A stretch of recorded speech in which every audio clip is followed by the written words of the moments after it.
The Prodigy are a UK band that have been at it for like 20 plus years now. They were one of the earliest artists to spawn the breakbeat movement that became quite prominent in the UK. It like started in the underground and then slowly rose its way up to the mainstream. Prodigy certainly playing a significant role in that, with some of their biggest hits being major songs that are widely recognized today, in fact, such as Smack My Bitch Up, Firestarter, and even in the 2000s they had another hit with the song Omen, which was a huge hit in the UK. I'm not sure how big it was worldwide, but I'm pretty sure most people that know the Prodigy will consider that one of their biggest songs. I would say No Tourists follows their usual style as well, to be honest. It's just got that heavy pummeling percussion that you'd expect from these guys at this point.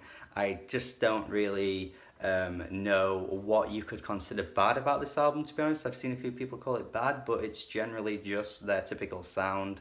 If you want that really heavy rush of just bangers inserted into you, then this is the place to go.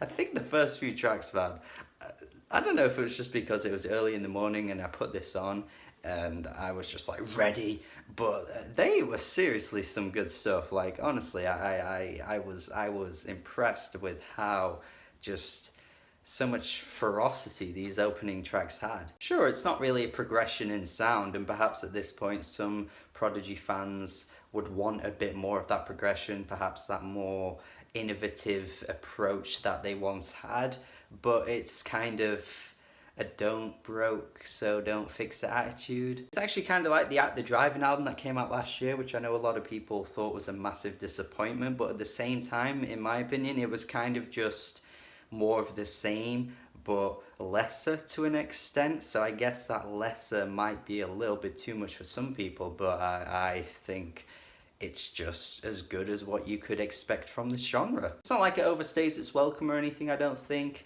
I do think some of the tracks towards the end actually get really weak, and it's not that I'm getting tired of the sound, but I just feel like it's a bit of a front-loaded album, to be honest. Champions of London just has these really awkward vocals repeating throughout. I don't know, it's just one of those things that's just like, if you just not had this and had it as an instrumental track, it probably would have been perfect. Boom Boom Tap is kind of the same, except honestly it just gets more annoying if anything. Like it's just got this like really pummeling beat, this like, you know, dubstep approach to it as well, and then it kind of just like gets interrupted by this boom boom tap, boom tap, boom boom tap. One of the heaviest tracks here has got to be Fight Fire with Fire though, with the band Horror, who haven't really impressed me all that much with their output, but I think over this instrumental actually, I think it kind of works. I think they've got this like really interesting combination of sounds from both artists here. It ends up working kind of well. Just a gravelly tone of the Horror singer I think works really well in contrast with the beat as well. The album overall really does lack a vocal presence, so I mean those iconic vocals that you would get on their best hits from Maxim and Keith just aren't really there, to be honest, throughout the album. It's like a lot of the time they're pushing the instrumentals in favor of the vocals. They get buried a little bit. There's not really any standout moments. It just ends up being those typical trendy-ish dubstep breakbeat beats that you would find in underground techno clubs anywhere you'd go in 2018 and for this past decade. So as much as I do enjoy a lot of the beats and a lot of the sort of drive that this album has, it's pretty standard for your overall sound. I mean, I'm picking out quite a few bangers overall, but yeah, you know, there's nothing really here that